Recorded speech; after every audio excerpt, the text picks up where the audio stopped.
Assalomu alaykum, hurmatli prezident. Men Anvar Abduqayumov. Toybola brendi asosida O'zbekistonda o'yinchoq ishlab chiqaraman. 2008-yil tashkil topganmiz. 8 yil davomida qancha harakat qilsak ham eksportimizni 100 ming dollargagina yetkazgan edik. Lekin 2016-yildan boshlab har yili 2-3 baravardan oshirib, bu yil hozir mana bugungi holatga 5,5 million dollar eksport qildik. Yil oxirigacha 6 million dollarga yetkazmoqchimiz. Olmazor tumanida kichik sanoat zonasida 2-chi zavodimni qurdim.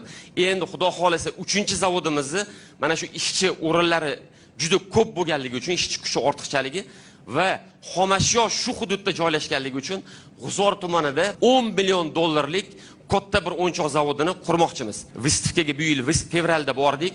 Made in Uzbekistan degan 100 kvadrat metrga gigant выставка tashkil qildik. Amerikadan Spin Master degan gigant kompaniya bor. 1 milliard dollarlik o'yinchoq sotib oladi. Hamma o'yinchoqni Xitoyda chiqaradi. Shular men bilan uchrashuv tashkil qilishdi. Siz O'zbekistonda o'yinchoq chiqadimi deb. 4 yil oldin hech kim ishonmasdi. Sizga ming rahmat. Har yili mana eksport agentligi to'lab beradi, davlatimiz yordam berib, bepul biz qatnashdik. Stendlarimizni pulini 50 ming, 60 ming yevro to'lab berdinglar va shuni natijasida qayta boraverib, ularning ishonchini qozondik. Va hozir zavodlarimga ham olib kelib ko'rsatdim. Shu fransiyalik kompaniyalar zakaz berishga tayyor. Men tez orada shu Qashqadaryoni nafaqat G'uzorda, balki Shahrisabzda ham qurishni rejalayapman. Siz faqat motivatsiya berib tursangiz bo'ldi. Ikkinchi motivatsiyani bu yil oldim. 5,5 million dollar, o'yinchoq o'zi 10 million dollar eksport qilingan. O'zbekiston davlati 55%ni Toybola korxonasi bajardi va shu faol tadbirkor nishoni bilan taqdirlaganingiz uchun katta rahmat aytmoqchiman.